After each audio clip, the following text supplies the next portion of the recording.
రాబోయే పార్లమెంట్ ఎన్నికలు నా 3 నెలల పరిపాలనకు ఇవి రెఫరెండం అంటున్నాడు.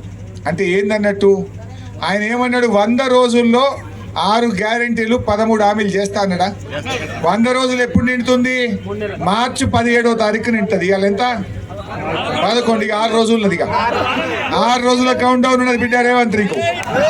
6 రోజుల్లో 13 హామీలు అమలు చేయలేదనుకో ఇక నిన్ను అడ్డుకునుడు నిన్ను నిలదీసుడే. ఇక 6 రోజులు బాకీ ఉన్నది. 100 రోజుల్లో చేస్తామని బాండ్ పేపర్లు వచ్చారు కదా ఈ కొడుకులు. అరే బాండ్ పేపర్ ఎవరు రాసిస్తాడే? అంటే మనం ఊర్లలో ఎవడన్నా మనం భూమి కొనుక్కున్నాం అనుకో, వెళ్ళమన్నా భూమి కొనుక్కుంటే బాండ్ పేపర్ మీద ఇగో 50,000 ముట్టినాయి, మిగతా పైసలకి 3 నెలల్లో ఇస్తాం, రిజిస్ట్రేషన్ చేసుకుంటామని బాండ్ పేపర్ మీద రాసుకుంటాం. అంటే బాండ్ పేపర్ అంటే గ్యారంటీ, నమ్మకం. కానీ వీళ్ళు ఇలా బాండ్ పేపర్ ఇచ్చేది కూడా తీసేది కాంగ్రెస్. బాండ్ పేపర్ ఇచ్చేది కూడా పోయింది వీళ్ళు చేయంగా. వీళ్ళు వంచలే ఇంటింటికి బాండ్ పేపర్లు, నోటరీ డాక్యుమెంట్లు వంచలే. మరి బాండ్ పేపర్ మీద రాసిచ్చి మాట తప్పితే ఏమంటారు వాళ్ళను? టోకేదారులు అంటారు. అంతేనా కాదా? చీటర్స్ ఇలా మోసం చేసింది. మరి 100 రోజులు ఏమైనా మాటలు చెప్పి గద్దెనెక్కి ఇంకా ఏందో సిగ్గు లేకుండా నోరు పెంచుకొని మాట్లాడుతున్నావు.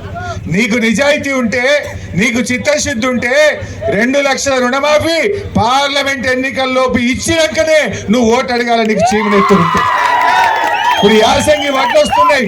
యాసంగి వడ్లకు నువ్వు 500 బోనస్ ఇచ్చినాకనే తెలంగాణ రైతుల ఓటు అడగాల నువ్వు అని చెప్పి నేను డిమాండ్ చేస్తా ఉన్నా. నోరు పెంచుకొని గాయి చేసుడు కాదు.